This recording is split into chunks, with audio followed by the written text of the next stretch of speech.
हरे Krishna. Mahabharat wisdom series में आप सभी का स्वागत है। कल हमने एक मुख्य व्यक्ति जो महाभारत के सबसे प्रोमिनेंट कैरेक्टर्स में आता है, प्रोमिनेंट व्यक्ति महत्व है, वो है द्रोणाचार्य। उन पर हमने चर्चा की और उनके पूरे जीवन का अभ्यास किया कि कैसे किस प्रकार से वो एकदम गरीबी के स्तर से ऊपर आते हुए गुरु बनते हैं, पूरे विश्व के महान गुरु बनते हैं द्रोणाचार्य के रूप में। और फिर उसके बाद उनको मुख्य शिष्य, परम शिष्य अर्जुन को उनको भेंट होती है। फिर इस प्रकार से हमने एकलव्य और कर्ण के साथ भी उनका जो व्यवहार था वो किस प्रकार से धार्मिक था उसको भी बताया।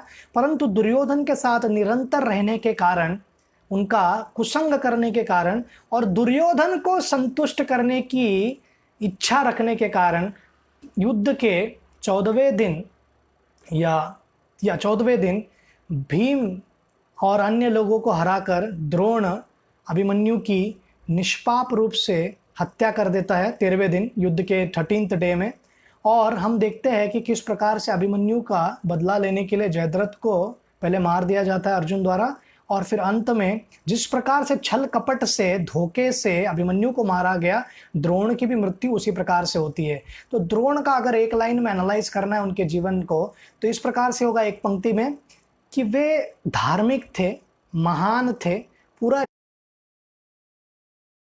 पर ही था, परंतु अंत में उन्होंने इस प्रकार की जो कार्य की, अंत में इन्होंने जिस प्रकार का ये छल कपट से अभिमन्यु को मारा तो उनके पूरे जीवन में काला दाग लग गया। इसी प्रकार ऐसे महाभारत के बहुत सारे कैरेक्टर्स हैं जो कभी ना कभी कुछ ना कुछ अच्छा कार्य करते हैं परंतु वो कंटिन्यूस नहीं है। तो एक ऐसे व्यक्ति है जो पूरे महाभारत के, आप कह सकते हैं कि उनके आसपास ही पूरा महाभारत घूम रहा है और युद्ध भी उनके कारण ही होता है, पर उनको कुछ दिखता नहीं है। देख सब रहे हैं पर दिखता कुछ नहीं है, और दिख भी जाता है सब कुछ तो देखने की इच्छा उनमें नहीं है, और केवल अपने असहाय रूप को। तो बहुत बार हम देखते हैं इस जगत में विक्टिम का गेम खेलने के लिए बहुत लोग होशियार है। विक्टिम का गेम खेलने का अर्थ मेरा क्या है कि मुझे दिखता नहीं है, मैं क्या करूं, मैं क्या कर सकता हूं, मैं बहुत प्रयास करता हूं, मैं निसहाय हूं, मैं इसमें कुछ करना चाहता हूं पर मैं कुछ कर नहीं पाऊंगा। और इस प्रकार से अलग अलग लोग हर बार किसी ना किसी प्रकार से कोई ना कोई कारण देकर अपना पल्ला झाड़ना चाहते हैं। तो उनमें से एक मुख्य कैरेक्टर है जो श्रील विचित्रवीर्य और अंबिका के पुत्र है, उनका नाम है धृतराष्ट्र। तो धृतराष्ट्र को आशीर्वाद था वेदव्यास से कि 100 हाथियों का बल उनमें होगा, परंतु वो जन्म से नेत्रहीन थे। अभी बहुत सारे लोग जो जन्म से नेत्रहीन होते हैं या कुछ अपाहिज होते हैं, तो एक दृष्टिकोण यह है कि हमको स्वाभाविक रूप से उनके प्रति दया आती है, उनको सहायता करने की इच्छा होती है। परंतु जो भी सहायता सरकार देती है, जो भी व्यक्ति उसमें सहायता देते हैं, जो भी प्रेम हम दिखलाते हैं, वो व्यक्ति उसको ग्रांटेड ना ले ले। तो एक, जब मैं नेशनल एसोसिएशन फॉर ब्लाइंड, ये संस्था है, वहाँ पर हमारे एक बहुत घनिष्ठ मित्र है, वहाँ पे उन्होंने पढ़ाई की थी और उसके बाद वे अभी बहुत बड़े बैंक के मैनेजर हैं। वो नेत्रहीन है, उनके बारे में अंत में बताऊंगा ही। परंतु वे वहाँ पर थे तो उन्होंने ये कहा था कि प्रभु जी, ऐसा नहीं है कि कोई व्यक्ति नेत्रहीन है या कोई व्यक्ति किसी चीज़ से अपाहिज है तो उसके हृदय में कलमश नहीं होता है, उसके हृदय में कोई हीन भावना नहीं होती है, उसके हृदय में द्वेष नहीं होता है। ऐसा बिल्कुल नहीं है। साधारणतः जो व्यक्ति नेत्रहीन होते हैं, बहुत सारे लोग थोड़ा सा, क्योंकि वो देख नहीं सकते स्वयं को और निर्भर होते लोगों पे, तो कॉन्फिडेंस लो होता है, उनका आत्मविश्वास लो होता है। परंतु आधुनिक विकास के बाद, ब्रेल लिपि के बाद, अन्य चीज़ों के बाद अभी व्यक्ति इतने आगे पहुंच गए हैं कि अनेक अनेक पद पर, अनेक अनेक स्थानों में, अनेक अनेक विभागों में नेत्रहीन हो, अपाहिज हो व्यक्ति आगे बढ़ रहे हैं। परंतु कुछ लोग धृतराष्ट्र की तरह होते हैं कि उनको अपनी इच्छा तो पूरी करनी है, उनको राजा बनना था। मैं नेत्रहीन हूँ या नहीं हूँ ये कुछ लेना देना नहीं है, मैं बड़ा पुत्र हूँ तो मुझे राजा बनना चाहिए। परंतु विदुर, जो कि दासी पुत्र थे परंतु वो धार्मिक थे, उन्होंने कहा कि आप राजा बन नहीं सकते हो, आप खुद नहीं देख पाते हो तो समाज में न्याय कैसे करोगे। तो पांडु राजा होते हैं। तो किसी प्रकार से अपने दैव को समझते हुए वो कहते हैं कि ठीक है, पांडु राजा है, और मान लेते हैं। फिर भीष्म चाहते हैं कि इनका विवाह हो, तो इसलिए वो जो खैबर पख्तूनख्वा करके एरिया है पाकिस्तान में, और अफगानिस्तान का जो पूर्वी भाग है, उस एरिया में पूरा गांधार नरेश का राज्य था। और गांधार नरेश थे राजा सुबल, और सुबल के पुत्र थे शकुनी, और उनकी बहन थी बहुत ही धार्मिक, तपस्वी, हर प्रकार से सर्वगुण संपन्न, दिखने में अति सुंदर। उस उनकी कन्या का विवाह कराना था, तो भीष्म और इन देशों के बीच बहुत युद्ध होता था और भीष्म इस बार कहते हैं हम आपको हरा चुके हैं, एक ही मार्ग है आपको स्वतंत्र रहने के लिए, आपकी कन्या हमारे जो राजकुमार है उनके प्रति आप समर्पित कीजिए और वे उनको विवाह करने दीजिए। तो इनको लगता है कि शकुनी को लगता है कि जिस राजकुमार के साथ विवाह होगा वो राजा होंगे, पर शकुनी जब यहाँ पर आकर देखते हैं कि पहले तो वो राजा नहीं बनते हैं, पांडु राजा बनते हैं, और दूसरा नेत्रहीन है, ये सब भी नहीं बताया हमको। तो इस प्रकार से नेत्रहीन व्यक्ति से मेरा बहन का विवाह कर दिया। तो शकुनी पूरे जीवन भर प्लानिंग करता रहा, स्कीमिंग करता रहा, और ये वो सोचता रहा कि किस प्रकार से भीष्म के खिलाफ और कौरव वंश के खिलाफ मैं कैसी योजना करूं। तो उन्होंने बचपन से देखा था कि धृतराष्ट्र के मन में इच्छा थी राजा बनने का। बहुत सारे पिता को अपने बच्चों में अपना स्वयं का एम्बिशन देखने का बहुत इच्छा रहता है। स्वयं कुछ बन नहीं पाए, सपोज कोई कारणवश वो आईएएस ऑफिसर नहीं बन पाए, तो अपने बच्चों पर वो देखते हैं कि ये मेरे जो लड़की है या लड़का है ये बन, सेकेंडरी एंजॉयमेंट लूंगा, जो पद से जो इनको आनंद, मैं ही हूं उस पद का आनंद लेने के लिए। तो धृतराष्ट्र विचार करते उस वक्त गांधारी से मेरा, परंतु मेरे पुत्र को तो राजा बनना नहीं है, और इस उद्देश्य से वेदव्यास से आशीर्वाद लेते हैं और वेदव्यास जी उनको कहते हैं कि आपको 100 शक्तिशाली पुत्र जन्म लेंगे। गांधारी अपने आप में बहुत तपस्वी नारी थी, धार्मिक थी। उन्होंने ऐसा एग्जाम्पल सेट किया जो फेमिनिस्ट जगत में क्रांति ला देगा। फेमिनिस्टों के जो विचारधारा है, तथाकथित अल्ट्रा फेमिनिस्ट के बारे में बात कर रहा हूँ। स्त्रियों का जो राइट्स है, स्त्रियों का जो हक है वो मांगना कोई गलत बात नहीं है, परंतु हर परिस्थिति में केवल मात्र ये कंपैरिजन करना कि पुरुष को ये मिलता है तो मुझे क्यों नहीं। तो साधारणतः अगर कोई हमारा विरोध नहीं है, परंतु कोई भी एग्जाम्पल ले लो आप, चलो मुख्य वर्ल्ड कप का जब भी मैचेस होता है, क्रिकेट वर्ल्ड कप का, उसमें साधारणतः जीत होते हैं उस वो थोड़ा बड़ा रहता है, और जैसे विमेन्स वर्ल्ड कप आता है बाउंड्रीज को थोड़ा अंदर लाया जाता है, 10 मीटर कम से 6 मारना इतना, मैं नहीं कह सकता कि वो महिला कोई अच्छा, परंतु ये नेचुरली आप पूरे जगत में, खेल के जगत में देख सकते हो। सब छोड़ दो आप, एथलेटिक्स के जगत, यूसेन बोल्ट का रिकॉर्ड है 9.58 सेट किया है, 47 का रिकॉर्ड है विमेंस में, और वो भी हवा के साथ अच्छे लगा था, ज्यादा मानते नहीं है, पर कम से कम 10.60 तो है, अर्थात 1 सेकंड का अंतर है दोनों के बीच। 1 सेकंड मतलब 10 मीटर पीछे, तो दौड़ लगाया जाए सबसे बेस्ट वो, और ये तो 10 मीटर कम से कम पीछे होंगे, वो 15 मीटर पीछे होंगे हर क्षेत्र में। आप तुलना कर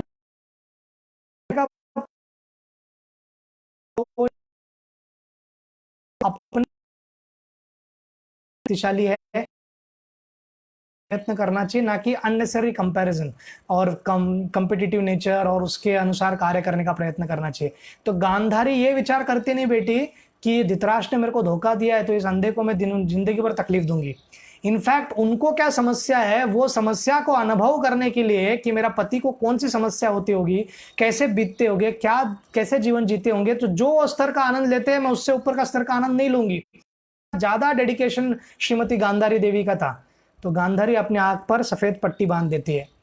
तो कोई व्यक्ति ये कहेगा कि सफेद पट्टी तो मैंने जब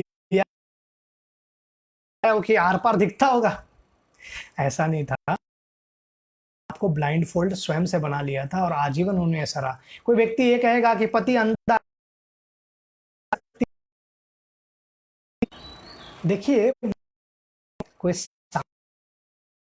करने के लिए, पत्नी के लिए सेवा कर,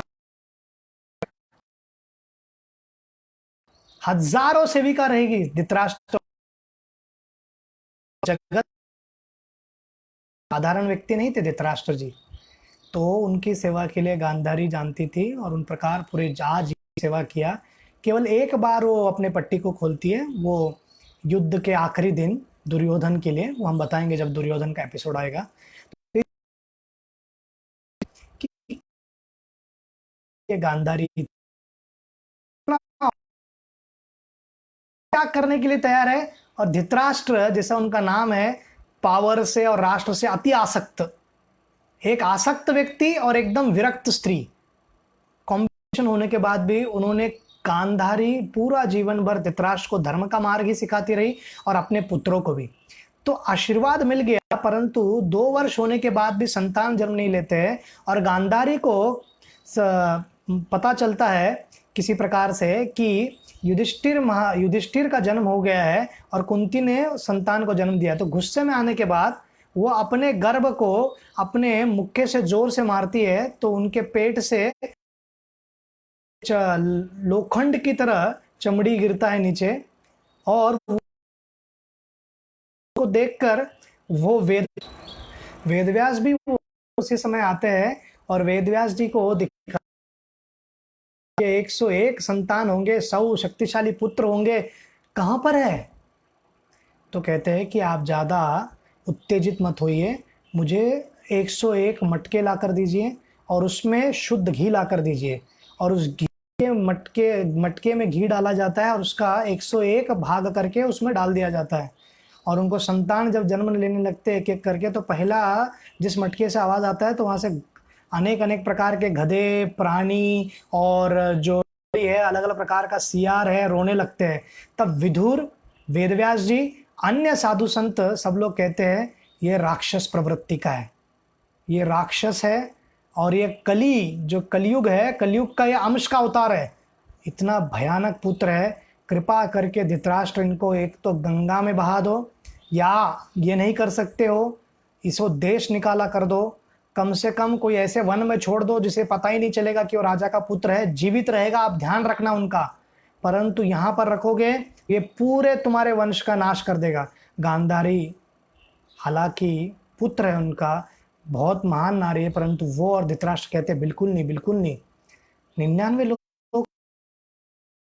होता ही नहीं था, परंतु फिर भी आसक्ति रहा और इनको पालने लगे, और बचपन से ही दुर्योधन में सभी प्रकार के वो शकुनी टैप करना चाहते थे। जैसे ही पांडु के मृत्यु के बाद पांडव और कुंती महारानी राज्य में, तो देखते हैं पूर्ण रूप से शकुनी भी एकदम बराबर है। इसका क्रोध और इसका द्वेष दुर्योधन का इतना ज्यादा है अपने इनके प्रति, पांडवों के प्रति, इसका सदुपयोग करके या दुरुपयोग करके मैं दोनों कुरु और पांडवों के बीच, कुरु मतलब कौरव मतलब सब पांडु को भी गिन सकते हैं, परंतु स्पेसिफिकली अगर जानना है, जनरल सेंस में कौरव मतलब पांडु भी हो गए जो कुरु वंशज है, परंतु स्पेसिफिक सेंस में धृतराष्ट्र के पुत्र को कौरव कहा जाता था और राजा पांडु के पुत्र को पांडव कहा जाता था। तो इनके प्रति जो घृणा थी, इनके प्रति जो भाव था, वो बढ़ते ही गया, और दुर्योधन को सपोर्ट सिस्टम या आतंकवादियों के लिए जो आइडियोलॉजिकल बैकअप रहता है, जो एकदम एक्सट्रीमिस्ट इस्लामिक या कुरान का या सही या गलत जो भी ट्रांसलेशन करके अफरा तफरी, ये जो आइडियोलॉजिकल बैकग्राउंड लगता है, वो विचारधारा का बैकग्राउंड देते हैं अनेक प्रकार के कट्टरपंथी मौलवी। उसी प्रकार से दुर्योधन को जो बैकग्राउंड लगने वाला था, वो बैकग्राउंड या वो फिलोसॉफिकल गाइडेंस दे रहे थे शकुनी, और शकुनी को जो शास्त्र का सब ज्ञान दे रहे थे वो एक कणिक नाम के एक ब्राह्मण थे, जो 3 प्रकार के विचारधारा है जीवन में जीने के। एक नीति को कहते हैं बृहस्पति नीति, जहां पे एंड और मीन्स दोनों धार्मिक होना चाहिए, साधन और साध्य दोनों भी धार्मिक होना चाहिए, जो आप प्राप्त करना चाहते हो वो भी धार्मिक होना चाहिए, और किस प्रकार से आप प्राप्त कर रहे हो, मार्ग क्या है, वो भी धार्मिक होना चाहिए। शुक्राचार्य का फिलॉसफी है प्राप्त जो करना चाहते हो वो अच्छा रहना चाहिए, जैसे भी प्राप्त करो कोई प्रॉब्लम नहीं, इसलिए वो राक्षसों के गुरु हो गए। परंतु कणिका का कैसा है, प्राप्त जो गोल है वो भी अधार्मिक रहा तो भी चलेगा और मार्ग अधार्मिक रहा तो भी चलेगा, अल्टीमेटली स्वयं की इंद्र तृप्ति होनी चाहिए। ऐसे व्यक्ति से गाइडेंस ले रहे थे शकुनी और धृतराष्ट्र, तो क्या होना था, तत्वज्ञान और व्यक्ति जो आपको गाइड कर रहा है वो बराबर तो होना चाहिए कम से कम। हम पहले ही अपने माया से लड़ रहे इस जगत में, और जिससे व्यक्ति से हम उपदेश लेते हैं वो व्यक्ति ही भौतिकवादी हो, तो प्रगति कहाँ कर पाएंगे हम, आध्यात्मिक दृष्टिकोण से हो या कोई भी दृष्टिकोण से। इस प्रकार दुर्योधन का जो फीडिंग था शकुनी सिस्टमैटिकली करते गए, दुर्योधन का द्वेष बढ़ता गया। और बचपन में हम जानते हैं कि किस प्रकार से दुर्योधन के बारे में जब वर्णन आएगा हम डिटेल में बताएंगे। धृतराष्ट्र के ऊपर आज हमारा ध्यान केंद्रित करते हैं कि धृतराष्ट्र जी इतना बचपन से देख रहे थे उनके पुत्र में ये गुण है, परंतु वो सुधारने का कभी प्रयत्न नहीं करते अपने पुत्र को। किसी व्यक्ति के प्रति या पुत्र के प्रति या पुत्री के प्रति स्नेह होना, अफेक्शन होना स्वाभाविक है। अपेक्षा है कि स्वाभाविक रूप से वो स्नेह रहे, परंतु स्नेह अंधा नहीं होना चाहिए। स्नेह ऐसा नहीं होना चाहिए कि अगर मेरा पुत्र दाऊद इब्राहिम भी क्यों ना हो, सलाउद्दीन भी क्यों ना हो, मेरा पुत्र उसामा बिन लादेन भी क्यों ना हो, अल जवारी भी क्यों ना हो, अल बगदादी क्यों ना हो, या जो भी जितने भी प्रकार के आतंकवादी क्यों नहीं है पूरे विश्व भर में, फिर भी मेरा पुत्र है, मेरा उससे प्रेम करती हूँ। इस प्रकार का जो अंधा प्रेम है वो धृतराष्ट्र निर्माण कर चुके थे दुर्योधन के प्रति। बचपन से राज्य के सभी बड़े लोग, प्रजा हो, मंत्री हो, सब लोग कह रहे थे अभी भी वक्त है। विदुर तो निरंतर, मुझे तो लगता है विदुर हर सप्ताह में साप्ताहिक कथा करते होंगे, धृतराष्ट्र को बताते होंगे अरे भाई छोड़ दो इसको, पूरे विनाश का कारण केवल आपका पुत्र बनेगा दुर्योधन, इनको एक त्याग दो आप, बस एक ही व्यक्ति को त्यागना है, सबको नहीं त्यागना है, और उनको मारो मत, आप त्याग दो, राज से देश निकाला कर दो, देश से बाहर कर दो, बस एग्जाइल कर दो उनको। वो भी नहीं उनको कभी जमा। तो इस परिस्थिति में धृतराष्ट्र एक एक करके जो भी पांडवों पर अन्याय होने लगा। अब देखिए वारणा व्रत में अभी धृतराष्ट्र ऐसा नहीं था कि आसक्त व्यक्ति था पुत्र से, इसलिए निस्सहाय रूप से हमेशा कहते रहता था कि मैं क्या करूं, मेरा पुत्र सुनता नहीं। बहुत लोग ऐसा कहते हैं माता पिता, परंतु माता पिता में भी हृदय में इच्छा रहती है कि मेरा पुत्र ऐसा करते रहे, और केवल लोगों के सामने दिखाने के लिए कि हम प्रयत्न कर रहे पर हो नहीं रहा है, हम कुछ कह देते हैं। ऐसा ही कुछ धृतराष्ट्र की साइकोलॉजी थी। और धृतराष्ट्र कनिक के साथ मिलकर, शकुनी के साथ मिलकर प्लान बनाते हैं। धृतराष्ट्र पहले प्लान बताते हैं कि उनके ही कुरु वंशज के राज्य में थोड़ा और एक छोटा राज्य था जो राजा उनके अंडर थे, वारणाव्रत, वहां पर लक्षाग्रह बनाया गया था, लैक्स का घर बनाया गया था, जिसके अंदर व्यक्ति, जो भी व्यक्ति जाएगा उसको जलाकर राख करने का पूरा वो प्लानिंग था। तो छुट्टियों में वहां पर बहुत बड़ा महोत्सव था, तो अवकाश के समय व्यक्ति वहां जाकर, ये जो कुरु वंशज के राजा वहां पर रुका कर रहे, उनके लिए रिट्रीट सेंटर टाइप था वो। तो ये कहते हैं धृतराष्ट्र जी आनंद से, युधिष्ठिर आप और पांडव और आपकी माता कुंती के साथ आप जाइए, वहां पर विश्राम कीजिए, महोत्सव का आनंद लीजिए। तो युधिष्ठिर राजा थे, बुद्धिमान थे, मतलब राजकुमार थे, बुद्धिमान थे। उन्होंने विचार किया अगर आनंद ही लेना है तो कौरवों को क्यों नहीं आनंद लेना है, क्योंकि आनंद तो सबको पसंद है, सब लोग चाहते हैं कि महोत्सव देखे, फेस्टिवल देखे, इवेंट्स देखे, सेलिब्रेशंस देखे, फिर ये इनको क्यों नहीं भेज रहे। परंतु युधिष्ठिर महाराज पिता तुल्य समझते थे धृतराष्ट्र को, इसलिए अभी पिता उनके नहीं थे, तो जो आदेश दिया उसका पालन किया। युधिष्ठिर महाराज को आप जीवन भर देखोगे तो उन्होंने जो भी धृतराष्ट्र ने कहा एंड तक सब कुछ किया उनके लिए। तो भक्त अपना स्वभाव कभी छोड़ता नहीं है, तो वैसे ही भगवान के महान भक्त युधिष्ठिर आजीवन वैसे ही रहे। अब यहाँ पर जब भेजा जाता है 1 वर्ष तक रहते हैं, 1 वर्ष के बाद जो प्लान किया था उस प्रकार से अग्नि लगाकर पूर्ण राख कर देना है, ऐसा दुर्योधन सबने प्लानिंग कर दिया था। और धृतराष्ट्र का इसका सैंक्शन था। धृतराष्ट्र केवल दुर्योधन के गलत कार्य करते थे इसलिए नहीं था, विदुर ने कहा था ये सब मत करो, अगर आपको राज्य प्राप्त करना ही है तो उनको कह दो किधर और चले जाएंगे, पर इस प्रकार से उनको मार मत दो। पर धृतराष्ट्र ने उनकी बात नहीं सुनी। इतना पाप कृत्य और वृत्ति का व्यक्ति था। आसक्ति के कारण, पुत्र मोह के कारण, पुत्र के प्रेम के मोह के कारण यहाँ पर वो फंस गया इंद्र तृप्ति में। और वो जो भी एंजॉयमेंट खुद करना चाहता था वो दुर्योधन के माध्यम से करना चाहता है। तो कभी कभी हमारा तथाकथित प्रेम पत्नी के प्रति या फैमिली के प्रति वो हमारा केवल एक एक्सटेंडेड एंजॉयमेंट ही रहता है साधारणतः। अगर व्यक्ति निस्वार्थ भी दिखाता है तो वो एक्चुअली एक्सटेंडेड एंजॉयमेंट है, केवल और केवल अपना सर्कल को खुश रखने के लिए। धृतराष्ट्र इस प्रकार से पूरा प्लानिंग करते हैं और विदुर जाकर उनको एक कोड भाषा में, विदुर जी का वर्णन हम जब आएगा पूर्ण रूप से बताएंगे कि कैसे उन्होंने मदद की। तो पांडव वहां से गुफा खोदते हुए, एक टनल खोदते हुए बाहर निकल जाते हैं और भीम सबको अपने, भीम इतने शक्तिशाली थे, चारों भाइयों को और माता को उठाकर दौड़ रहे थे। और ये लोग भीम को पकड़ पकड़ कर हवा लगने के कारण थक गया और कहे सोने दो, पर भीम ऐसे ही खड़ा रहा। और बाद में जब भीम का वर्णन आएगा तो हम डिटेल में बताएंगे कि क्या क्या उनका आगे हुआ। परंतु जलने के कारण इनके सबके सामने, भीष्म के सामने, द्रोण के सामने, कृपा के सामने, प्रजा के सामने केवल दिखाने की नौटंकी। और धृतराष्ट्र कहने लगे अरे कितनी बुरी बात है, मेरे बच्चे मारे गए, मेरे ये ऐसा हो गया, कितना अन्याय हुआ उन पर, मैंने क्या किया, मैं उनका रक्षा नहीं कर पाया। दुर्योधन अंदर ही अंदर लड्डू फूट रहा है, शकुनी खुश है, सब खुश है, और इनका मुख, फेस के एक्सप्रेशंस भी नहीं छुपा पा रहे दुर्योधन। कम से कम धृतराष्ट्र फुल एक्टिंग तो कर रहा था। इतना बड़ा नौटंकीबाज पूरे बॉलीवुड में भी आपने कभी देखा नहीं होगा जो धृतराष्ट्र कैरेक्टर है। एक नंबर प्रयत्न करेंगे, दिखता नहीं है, मैं क्या करूं, मैं क्या कर सकता। सब ऐसा रहा था कि उसे कुछ नहीं पता। फिर थोड़े समय उनको पता चलता है कि द्रौपदी यहाँ पे, तो जब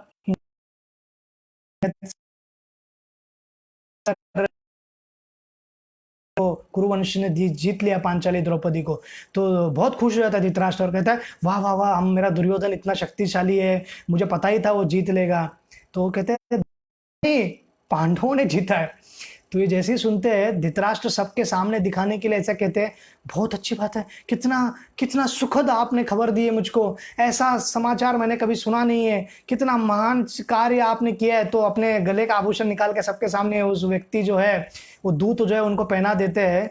भीष्म और ये केवल केवल दिखावा कर रहा है, उसे अंदर दुख हो रहा था कि पांडव जीवित है।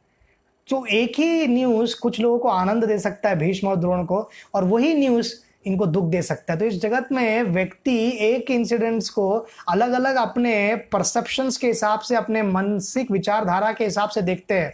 तो ऐसा ही कुछ धृतराष्ट्र का मानसिकता था। और जैसे राज्य में वो आते ही उनको कहा कि इनको आधा आधा करके विभाजन कर दो, उनको भी रहने दो राजाओं की तरह, वो भी आपके भाई के ही पुत्र है। तो कहते हैं ठीक है, पर उनको क्या दिया जाता है, भंजर जमीन। ऐसा जमीन दिया जाता है जिसमें कुछ नहीं था, और एक वन दिया जाता है खांडव प्रस्थ, उसमें क्या करना है, फिर कैसे निर्माण करना है। पर युधिष्ठिर महाराज ने कंप्लेन नहीं किया, अन्याय था ये, पर कुछ कंप्लेन नहीं किया उन्होंने। उन्होंने कहा ठीक है, उन्होंने कहा राजा जैसे आपकी इच्छा, और वे जाकर वहां पर खांडव प्रस्थ को इंद्रप्रस्थ में परिवर्तित करते। आप उनको कुछ दोगे नहीं, वो अपने मेहनत से कुछ खड़ा कर देंगे, फिर आप जलोगे। तो जो लोग किसी व्यक्ति के प्रति तुलनात्मक रहते हैं, स्वयं कुछ करते नहीं है, हाथ पे हाथ रखकर बैठते हैं, या अपने से कोई टैलेंटेड व्यक्ति है, कृष्ण की कृपा किसी व्यक्ति पर ज्यादा है, वो पचन करने की शक्ति हमको निर्माण करना चाहिए। हम सब कुछ नहीं है, कृष्ण और गुरु की कृपा जिस व्यक्ति पर होगा वो व्यक्ति परफॉर्म करेगा ही और हमसे उत्तम रहेगा। तो ये जो हमारा द्वेष है, ये जो जलन है, उसको थोड़ा कम करने की हमको मेहनत करनी होगी। जलन स्वाभाविक है, द्वेष होना नहीं चाहिए। जलन हो परिवर्तित नहीं, पर दुर्योधन में द्वेष से भरा हुआ व्यक्ति था, धृतराष्ट्र भी द्वेष। और अब धृतराष्ट्र ने उनको वो राज्य दिया, वहां पर राजसूय यज्ञ हुआ, सब लोग आए, इतना सोना सब उपहार दिया गया, सब साधु संतों ने उनकी स्तुति की, कृष्ण की स्तुति की गई, उनको अग्र पूजा दिया गया। तो दुर्योधन ने ये सब देखा। फिर दुर्योधन का वो जहाँ पर वो गिर जाते हैं, वो डिटेल में हम बताएंगे दुर्योधन के एपिसोड में, फ्लोर और पानी में अंतर नहीं देख पाते हैं। फिर उसके बाद वो राज्य में आते हैं और कहते हैं मुझे आत्महत्या करना है पिताजी। धृतराष्ट्र कहता है ऐसा क्यों करे पुत्र, क्या कमी है, नौकर चाकर ने कुछ कहा है, किसी व्यक्ति ने कुछ कहा है, विदुर ने कुछ, काका ने कुछ कहा है, बताओ क्या हुआ। वो कहते हैं मैं सहन नहीं कर पा रहा हूं उनका यश। देखिए ये सिग्नल है, मैं सहन नहीं कर पा रहा हूं, इतने महान हो गए, इतने सारे साधु संत आए, विश्व के सभी राजा आए, उनको इतना सारा गिफ्ट दिया, सब उपहार दिया, मुझे सहन नहीं हो रहा पिताजी। तो धृतराष्ट्र उनको कहते हैं ठीक है। तो दुर्योधन एक्सेप्ट करता है, टैलेंट नहीं उतना, वो कहता है मैं कर ही नहीं पाऊंगा, उतनी क्षमता नहीं है राजसूय यज्ञ करने के लिए, दिग्विजय बनना पड़ता है, पूरे विश्व पर हमारा राज्य आना पड़ता है, मेरे पास कर पाएंगे हम। तो वो ये सब कहने के बाद वो कहते फिर क्या करना चाहते हो? कहते हैं कि मेरे पास एक बहुत बड़ा प्लान है। धृतराष्ट्र पूछते क्या है? कि हम उनको द्रुत क्रीड़ा के लिए बुलाते हैं और उनको बुलाने के बाद हम उनको सब में हरा देंगे शकुनी के साथ मिलकर, और फिर उस प्रकार से मैं उनको जो उनका इतना महान राज्य है उससे छीन लूंगा। धृतराष्ट्र कहते हैं कि भीष्म और द्रोण से पूछ लेते। दुर्योधन क्रोधित होकर कहता है आपको मुझसे बिल्कुल प्रेम नहीं है पिताजी। भीष्म और द्रोण से पूछने की क्या आवश्यकता है? क्या आपको मेरे विवेक बुद्धि पर, मेरे न्याय पर या मेरे निर्णय लेने की क्षमता पर कोई शक है क्या? तो कहते हैं पुत्र ऐसी बात नहीं है। फिर वो इमोशनल खेल खेलता है दुर्योधन। एक काम करता हूं, मैं त्याग देता हूं और राज्य से निकल जाता हूं, कहीं जाकर गंगा नदी में जाकर अपना प्राण दे देता हूं। फिर धृतराष्ट्र आते, उनको आलिंगन करते, पुत्र ऐसा बिल्कुल मत कहो, जो आप कहोगे वही होगा। फिर विदुर को बुलाया जाता है। विदुर को कहते हैं कि राजमंत्रियों से कहो, जो हमारे निर्माण विभाग के लोग हैं उनको कहो कि एक सुंदर महल को बना, एक बड़ा सा, और उसमें हम द्रुत क्रीड़ा खेलेंगे और आप जाके व्यक्तिगत जाके पांडवों को इसके लिए आमंत्रण दो। विदुर कहते हैं भैया मैं आपको हाथ जोड़कर विनंती करता हूं, हमारे कौरव वंश के अंत का प्रारंभ उस क्रीड़ा से होगा, कृपा करके पांडवों के इसके लिए मत बुलाइए। अधर्म का सबसे बड़ा नींव एक जो है वो जुआई है, तो कृपा करके ये जुआ मत खेलिए, आप ये द्रुत क्रीड़ा मत कीजिए, ये गैम्बलिंग गेम मत करिए, और इसमें कोई हारे कोई जीते कुछ भी हो जाए, युद्ध होना ही पड़ेगा, युद्ध होगा। जो हारा हुआ व्यक्ति है वो युद्ध करने की तैयारी करेगा, इससे युद्ध होगा, सब लोग पर मृत्यु लोक में चले जाएंगे। कृपा करके मेरे बात को मानिए भैया, आप इसको छोड़ दीजिए। फिर धृतराष्ट्र कहता है विदुर तुम हमेशा पांडवों की साइड लेते हो, तुम हमेशा पांडवों का ही हित चाहते हो, मेरे पुत्रों के प्रति तुमको कोई प्रेम नहीं है। तो तब उनको कहते हैं कि मुझे प्रेम है भैया, पर आप समझने का प्रयत्न कीजिए। फिर वहां पर बुलाया जाता है खेलने के लिए, और एक एक करके वो कपटी अलग अलग फांसा डाल के हरा के बाद पूर्ण प्रकार से और सबको जीत लेते हैं और द्रौपदी का अपमान करते हैं। फिर द्रौपदी का अपमान करने के बाद एक क्षण के लिए, एक ही क्षण के लिए उसकी बुद्धि ठिकाने पर आती है, क्योंकि उसको डर लगता है, क्योंकि द्रौपदी पता है किसी मां के गर्भ से जन्म नहीं ली है, यज्ञ के कुंड से जन्म ली है। वो अगर अपना क्रोधित नेत्रों से देख ले तो पूरे सभा में सबको नग्न कर सकती थी, सबको जलाकर राख करने की क्षमता द्रौपदी में थी। परंतु पति निस्सहाय रूप से बैठे हैं, और पति लोग ही मेरी रक्षा करेंगे, मेरा मान सम्मान को पुनः लाएंगे। इन सब दुष्टों शांति से सब सहन की। सीता माता को रावण हाथ तक नहीं लगा सकता है, उसमें कोई क्षमता ही नहीं है। परंतु रामचंद्र ये सेवा करने दो करके 1 वर्ष तक अशोक वाटिका में उन्होंने कुछ नहीं कहा, केवल रामचंद्र का स्मरण करते हुए वहां पर वो रुकी। तो भगवान के भक्त चाहते हैं कि भगवान ही सब श्रेय ले, भगवान ही सब महान बने। उनको स्वयं को कोई इच्छा नहीं है कि वो आगे बढ़े या महान बने या कार्य करे। ऐसा ही कुछ भाव था द्रौपदी का कि अपने पति द्वारा ही ये कार्य हो, इसलिए उन्होंने सहन किया। फिर धृतराष्ट्र को पता चलता है भीष्म और द्रोण द्वारा बताए जाने के बाद, तो कहते हैं मैंने और मेरी पत्नी ने आपके लिए जो भी कभी भी थोड़ा बहुत भी अच्छा किया हो, मेरे पुत्रों को माफ कर दो, क्षमा कर दो, उनको शाप मत देना द्रौपदी, उनको शाप मत देना। और 3 वो वरदान देते हैं और कहते हैं कि सर्वप्रथम मैं सबको दास से मुक्त कर देता हूँ, दूसरा जो भी खेल हुआ था उसको इनवैलिड कर देता हूँ, उसका कुछ भी रहेगा नहीं, और तीसरा आपका जो भी राज्य है सब कुछ आपको पुनः दे देते हैं। और सब उनको घोषणा कर देते हैं। जैसे ही होने के बाद द्रौपदी और पांचू वहां से निकलते हैं, इंद्रप्रस्थ के रास्ते में ही थे, हस्तिनापुर से निकले हुए थे। दुर्योधन उनके पिता को कहते हैं आप क्या कर दिए आपने, अरे हम दोनों अभी शत्रु हो चुके हैं और शत्रुओं को आपने वापस राज्य दे दिया, अब मुझे छोड़ेंगे क्या, वो मेरा प्राण ले लेंगे। अगर आप मुझसे प्रेम करते हो तो कृपा करके उनको वापस बुलाइए खेल खेलने के लिए, और इस बार मैं उनको 12 साल के लिए वनवास और 1 साल के लिए अज्ञातवास के लिए भेज दूंगा, और अज्ञातवास में उनको ढूंढ निकालूंगा और फिर 12 साल के लिए वनवास। तब तक मैं राज्य के सभी प्रजा पर अपना प्रभुत्व बना लूंगा, सब लोग मुझसे प्रेम करेंगे, युधिष्ठिर से जो प्रेम करते हो भूल जाएंगे पांडवों के प्रति जो प्रेम था प्रजा का, और इस प्रकार हम हस्तिनापुर पर राज्य करेंगे। धृतराष्ट्र पहले कहा मैं नहीं कर सकता, परंतु फिर से पुत्र मोह में वो डूब गए और फिर से विदुर को कहा कि बुला कर लेकर। विदुर ने कहा अभी तो मान लीजिए, मानिए राजा, ऐसा मत कीजिए, आपको हाथ जोड़ के विनंती करना, पर वो कहाँ सुनते। तो वो जाते हैं, फिर बुलाया जाता है। युधिष्ठिर के संदर्भ में हम बताएंगे कि फिर से क्यों खेला, युधिष्ठिर को खेलना ही क्यों चाहिए था, धर्मराज थे वो, तो सब हम युधिष्ठिर के समय बताएंगे आपको। यहाँ पर आते हैं और फिर वो हार जाते हैं और फिर उनको राज्य से निकाला जाता है। फिर विदुर समझाते हैं कि किस प्रकार से पांडव के प्रति आप ये कर लीजिए, समझौता कर लीजिए और आनंद में रहिए। तो कहते हैं कि तुम निकल जाओ यहाँ से विदुर। पहली बार धृतराष्ट्र अपने जीवन में कहते हैं कि विदुर तुम यहाँ से चले जाओ, हमेशा पांडवों की स्तुति करते हो। फिर विदुर वहां से जाते हैं। फिर धृतराष्ट्र को एक दिन में मालूम पड़ता है कि विदुर के बिना वो रह नहीं सकते। तो धृतराष्ट्र का एक ही अच्छा गुण था, विदुर से प्रेम था। वो कितना उनके प्रति ये था, क्षण के लिए उन्होंने कुछ अच्छा था धृतराष्ट्र ने, जब द्रौपदी को सब कुछ वापस दे दिया।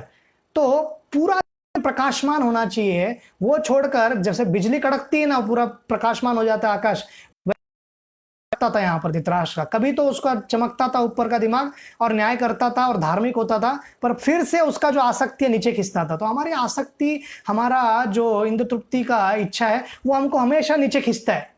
इस जगत में नैतिकता के स्तर पर, धार्मिक के स्तर पर अच्छा से हम भक्ति करेंगे भगवान का, ऐसा कभी होने नहीं वाला है। नीचे खींचेगा ही आपको दुर्गुण, इस जगत का स्वभाव है।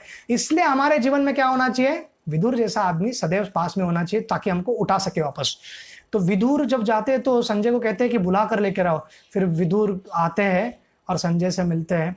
फिर इस प्रकार से वो देखते हैं, सुनते हैं कि किस प्रकार से हिडिंबा राक्षस को मार दिया, फिर वाक राक्षस को एक चक्कर में मार दिया भीम। फिर वो सुनते हैं कि भीम ने कैसे कृदिम करके एक राक्षस था, बहुत विशाल था, बहुत ही शक्तिशाली था, उसे मार दिया। धृतराष्ट्र को डरने लगता है, अभी ये युद्ध तो करने वाले, इतना अपमानित किया उनको, अब मेरे पुत्रों का कुछ नहीं हो सकता है। और फिर बाद में सुनते हैं कि शिवजी से उनको बहुत आशीर्वाद मिले, इंद्र से आशीर्वाद मिला, इंद्र के सिंहासन पर अर्जुन को बैठाया इंद्र ने।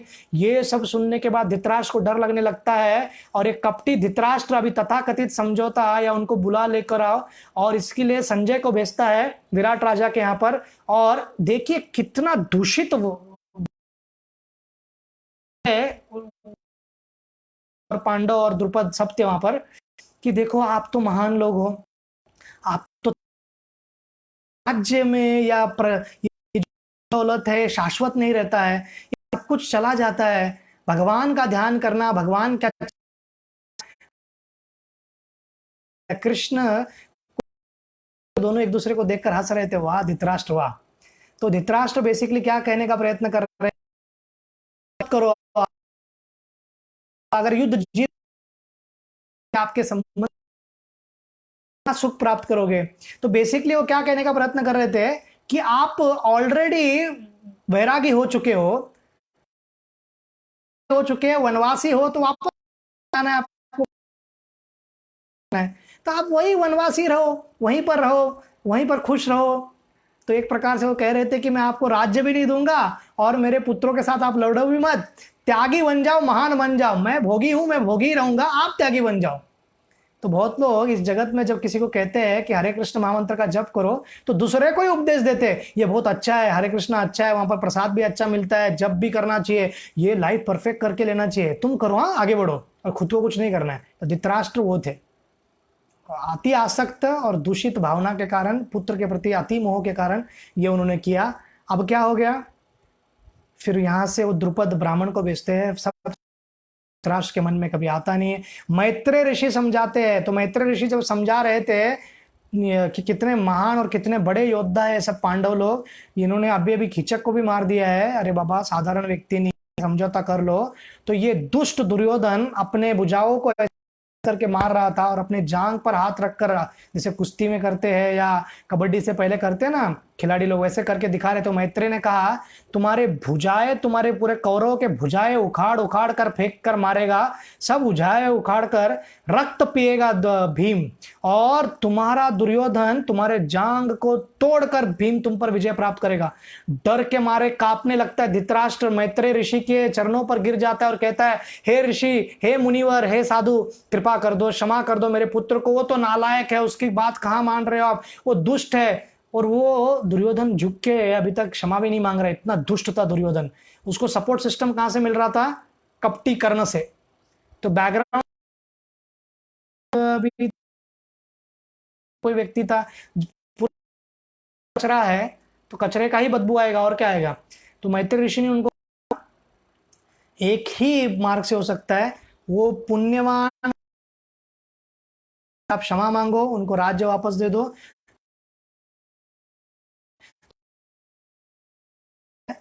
मुझे लगता नहीं वगैरह कुछ लगने वाला है, कार्य करेंगे पूरे इस जगत में। एक है दैववाद। कर्मवाद मतलब I am the doer, I am the man, मैं करता हूं इसलिए मुझे प्राप्त होता है। और अर्थात मेरे भाग्य में लिखा नहीं तो नहीं मिल, क्यों इतना मेहनत करूं। वैदिक सभ्यता मतलब अपना एफर्ट और भगवान की कृपा। यशोदा माई का मेहनत और कृष्ण के कृपा के कारण वो बांध पाई पूर्ण पुरुषोत्तम। उसी प्रकार का बैलेंस। तो इसका अर्थ ये नहीं है कि भगवान हमको कृपा नहीं देंगे, हर परिस्थिति में देंगे, पर हमको प्रयास भी करना है। तो भगवान उनको ही सहायता करते हैं जो स्वयं को सहायता करने की इच्छा रखते हैं या मेहनत करते हैं। पर धृतराष्ट्र सदैव केवल प्रयत्न करता था, प्रारंभ करता था, कभी कभी उनकी बिजली जीवन में। इस प्रकार से हम देखते हैं कि कैसे दुष्ट दुर्योधन जितने भी वेद व्यास ने समझाने का प्रयत्न किया, वारना के गंधर्व द्वारा वहां पांडव बचाते, बचा करके दया तो आना चाहिए, पर भयंकर है। बचाया तो बचाया, उसमें क्या बड़ा काम किया उसने। तो इसलिए इस जगत में क्षमा किसको करना है? अगर आप लोगों की इसको क्षमा करके हम लोग, वो हमको भारी पड़ेगा। जैसे मुगल जब भारत में आ रहे थे तो पृथ्वीराज चौहान ने 10 बार क्षमा कर दिया, या बहुत बार, 16वें बार मैंने सुना है। उसके बाद उन्होंने उनको ही मार दिया और सभी राजपूतों को मार दिया और बहुत सारे माताओं को जोहर करना पड़ा। तो यह मूर्खता हमको कभी वापस इतिहास में कभी नहीं करना है। जो दया है, जो पात्रता है, शतो शाट्यम, जैसे चालाक लोग इस जगत में, वैसे वैदिक सनातन धर्म के लोगों को चालाक बनना पड़ेगा अगर एग्जिस्ट करना है तो, अपने अस्तित्व को टिकाना है तो यहां पर पांडवों ने भी वो ठान लिया था। फिर युद्ध प्रारंभ होता है। युद्ध से पहले वेद व्यास जी आते हैं और उनको कहते हैं कि आप कितना आसक्त थे धृतराष्ट्र अपने पुत्र से, कृष्ण शांति दूत बनकर आते हैं तो धृतराष्ट्र प्लानिंग करते हैं कि अपन फीस देते, बहुत पकवान बनाते हैं। अरे कृष्ण सुबह शाम इतने मंदिरों में सब भक्तों से भोग खा रहे हैं और तुम्हारा एक 50-60 आइटम से कृष्ण आपकी तरफ आकर्षित होंगे क्या? वो भूखे हैं क्या 15 दिन के? वो विदुर के यहाँ जाते हैं और विदुर के यहाँ पर जाकर सिंपल भोजन खाते हैं भक्त के घर पे, पर इनके यहाँ पे आते भी नहीं है। फिर दुर्योधन उनको कहते हैं, धृतराष्ट्र का जब ये प्लानिंग कहते हैं तो भीष्म द्रोण कहते हैं ऐसा मत करो। और द्रोण तो अपना, दुर्योधन तो एक स्टेप आगे जाके कहते हैं मैं कृष्ण को बंदी बना लूंगा। फिर द्रोण और भीष्म सोचते हैं कि दुर्योधन का अंत होने वाला है, अभी कुछ नहीं कर सकते इस मूर्ख को। विश्व रूप दिखाते हैं, धृतराष्ट्र को चक्षु देते हैं जिससे कि जीवन में पहली बार देखते हैं धृतराष्ट्र, और विश्व रूप को देखते हैं, देख भी लेते हैं, दर्शन भी लेते हैं थोड़े समय के लिए, हम ये भी करते हैं, फिर बाद में सोचते हैं हाँ वो भगवान हो सकते हैं क्या? नहीं, मेरे को लगता है थोड़ा मैजिक वैजिक आता रहेगा उनको, थोड़ा जादूगर है। और अगर भगवान होंगे तो ये पांडव इनके पास क्या है? इनके पास कुछ भी नहीं, इनके साथ क्यों रहेंगे? भगवान मैंने सुना लक्ष्मीपति और धनवान लोगों के साथ यहाँ रहते हैं। तो ये कपटी लोगों का स्वभाव ऐसा है, भगवान का दर्शन भी हो जाए फिर भी सुधर। दुर्योधन सामने देख रहा है नहीं सुधरा, कर्ण देख रहा है नहीं सुधरा, दुशासन ने देखा नहीं सुधरे, युद्ध भूमि में जो अर्जुन ने देखा आश्रय ले लिया। तो यह अंतर है भक्त और अभक्त के बीच में। अब युद्ध से पहले कृष्ण ने भी प्रयास किया, कृष्ण भी फेल हो गए। तो इस जगत में जो दुष्ट व्यक्ति है, कृष्ण भी उनको कभी अच्छे मार्ग पर लगा नहीं सकते, बहुत मुश्किल है। जिनको जाना ही है नरक में, उस व्यक्ति को भगवान भी अपने उदाहरण से बता रहे हैं कि नहीं जा सकते। तो एक ही मार्ग है, भक्त जब महान भक्त आते हैं और प्रचार करते हैं तो शायद वो जुड़ जाए तो बदल सकते हैं, अन्यथा बहुत मुश्किल है इस जगत में किसी को सुधारना। अब इसके बाद धृतराष्ट्र युद्ध प्रारंभ होता है और वेदव्यास जी उनको आशीर्वाद देते हैं कि मैं तुमको ऐसा नेत्र दे सकता हूँ, दिव्य चक्षु, कि जिससे तुम पूरा युद्ध देख सकते हो। और धृतराष्ट्र को ऐसा लगता है कि कहीं ना कहीं धृतराष्ट्र को ये कॉन्फिडेंस था कि द्रोण है, कर्ण है, भीष्म है और इतने सारे योद्धा है तो मैं संभाल लेंगे, पांडवों पर विजय प्राप्त कर लेंगे, और 11 अक्षौणी सेना भी हमारी। परंतु उनको ये भी डाउट था अर्जुन और भीम के प्रति खास करके उनको पता था। तो दुर्योधन ने ना एक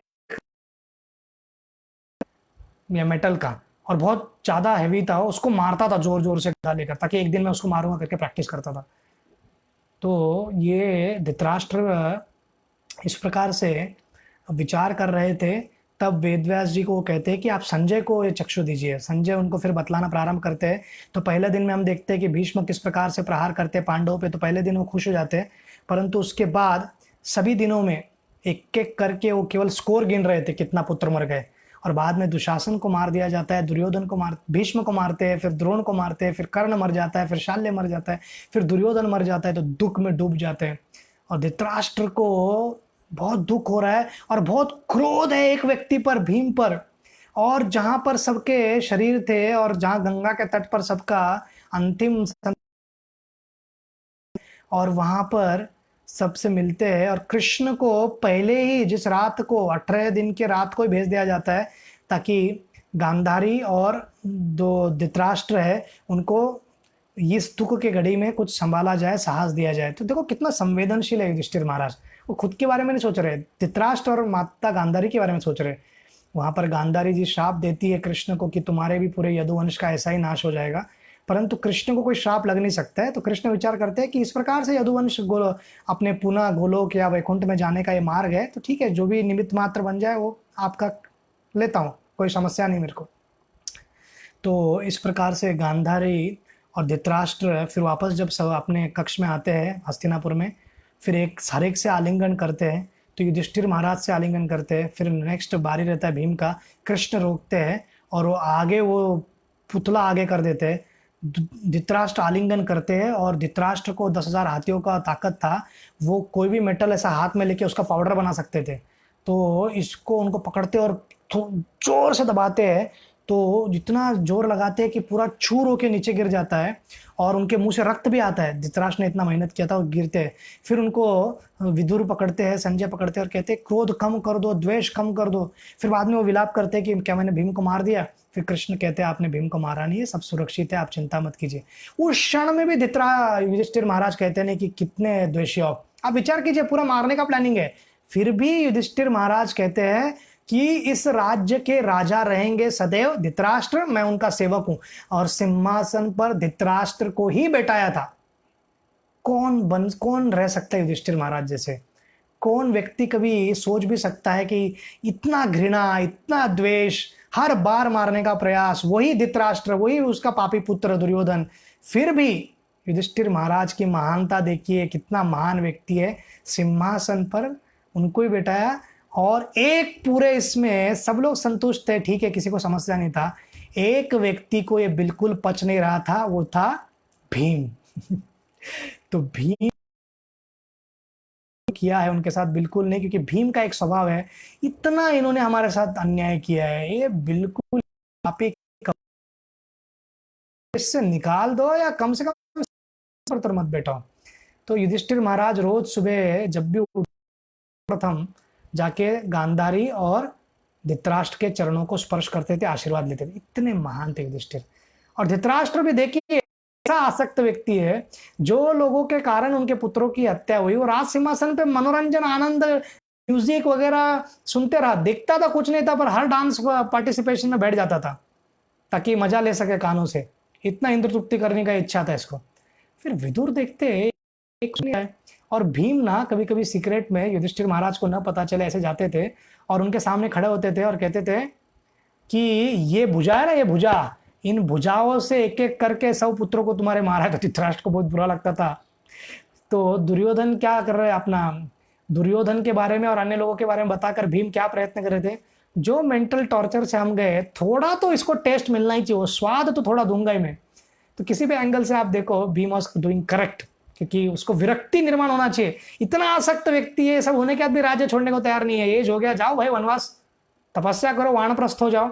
तो आश्रम वासी का पर्व करके है, जो मौशल पर्व और महाप्रस्थानी का पर्व से पहला आता है, 16वां पर्व। उसमें धृतराष्ट्र को विदुर, अब देखिए मैंने जैसे कहा कि विदुर सदैव ऐसा कोई होना चाहिए, तो विदुर अभी काम में आते हैं। विदुर एकदम भागवतम में वर्णन है, प्रथम स्कंद में इतना हैवी बोलते हैं उनको कि आप एक कुत्ते के समान हो। जिस व्यक्ति ने तुम्हारे सभी पुत्रों को मारा, उसके फेंके हुए रोटी को खाते हो निर्लज होकर, शर्म कुछ बचा ही नहीं भैया आप में। तो वो टर्निंग पॉइंट था उसके अंदर, उसका आत्मा जाग गया धृतराष्ट्र का। भले बहुत देर हो गई, भले बहुत लेट हो गया, but better late than never. चलो अभी तो खड़े हो जाते हैं और वो कहते कि मैं अभी जाने के लिए तैयार हूँ। युधिष्ठिर महाराज उनको बिल्कुल भी अनुमति नहीं देते कि आप जाओगे नहीं, आप कहीं नहीं जाओगे, आप यहीं पर रहोगे। माता गांधारी आप भी कहीं नहीं जाओगे। पर किसी प्रकार से विदुर से बात करके, सेटिंग करके, संजय से बात करके, हमारे धृतराष्ट्र जी, गांधारी, विदुर और उनके सभी के साथ कुंती ने ये नहीं कहा कि इतना, कुंती का जीवन देखो, जब कुंती का एपिसोड आएगा हम डिटेल में बताएंगे, पूरा जीवन दुख भोगा है। उन्होंने ये नहीं कहा कि अभी थोड़ा रिटायरमेंट लाइफ, अभी थोड़ा आराम से बिताते हैं, थोड़ा आराम लेते, नहीं। वैदिक सभ्यता में हर एक व्यक्ति को मालूम था कि एंटर कभी करना है, एग्जिट कभी करना है। तो एग्जिट का समय आ गया तो एंटर का और मनोरंजन का उनको आसक्ति नहीं रहता है। सही समय पे शांतनु जाते हैं, सही समय पे सत्यवती जाते हैं अपने दोनों बहू अंबिका और अंबालिका के साथ, कोई अटैचमेंट नहीं। तब आप ऐसा राजभोग भोग सकते हो, आनंद भी ले सकते हो, पर सही समय पे आपको जाने को भी आना चाहिए। और हम देखते हैं इस जगत में व्यक्ति 80 साल का हो गया तो भी उसको फुटबॉल मैच देखना है, 80 साल का हो गया तो भी उसको कबड्डी देखना है, 80 साल का हो गया तो भी मीना कुमारी का पुराना ब्लैक एंड व्हाइट को कलर में करके पिक्चर देखना और याद करना है कितनी सुंदर थी मीना कुमारी, आज के हीरोइन कहां पर है वो लेवल पर। तो इस प्रकार के प्रवृत्ति रखने वाले व्यक्तियों को कभी भी वो देश के अपना त्याग करके भगवान की ओर जुड़ेंगे, इसके कोई मतलब लगता ही नहीं, दिखता भी नहीं है, इतने आसक्त लोग हैं।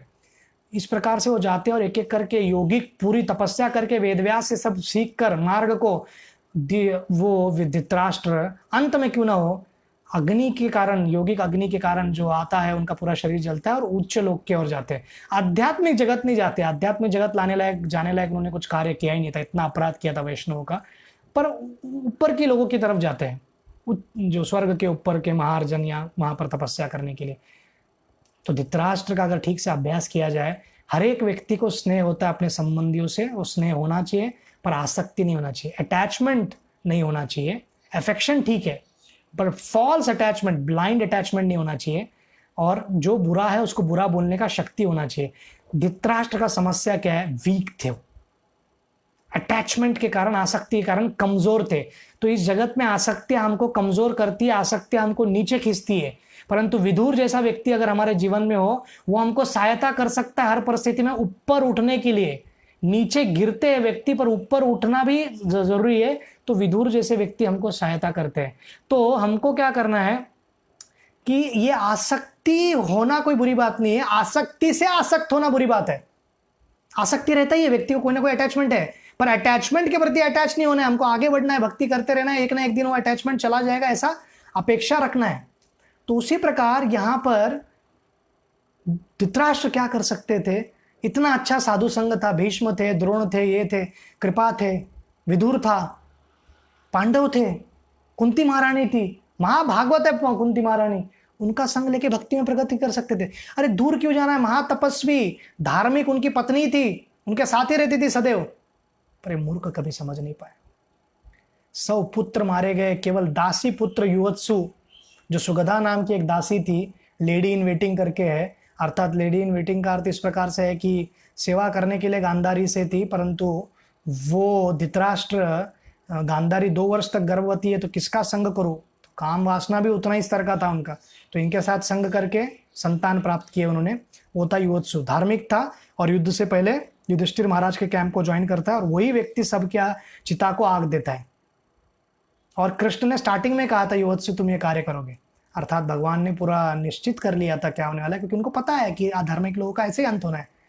तो धर्म के मार्ग पर व्यक्ति को लगना चाहिए, अपने आसक्तियों को छोड़ना चाहिए और सही समय पर छोड़ना चाहिए। टाइमिंग बहुत जरूरी है।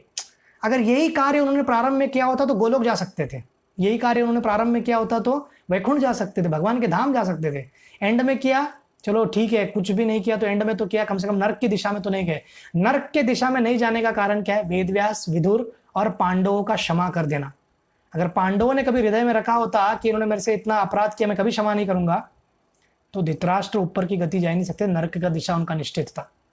तो इस प्रकार से गांधारी भी अपने शरीर का त्याग करती है, हमारे गांधारी और फिर उसके बाद कुंती देवी और फिर विदुर।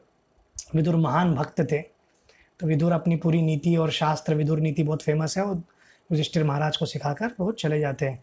फिर जब ये पांचों पांडव भी जब महाप्रस्थानी का पर्व में चले जाते हैं, तो जो परीक्षित महाराज है उनको राजा बनाते हैं, और युवत्सु जो धृतराष्ट्र के पुत्र थे उनको पूरा मैनेजर बनाते हैं क्षेत्र को देखने के लिए।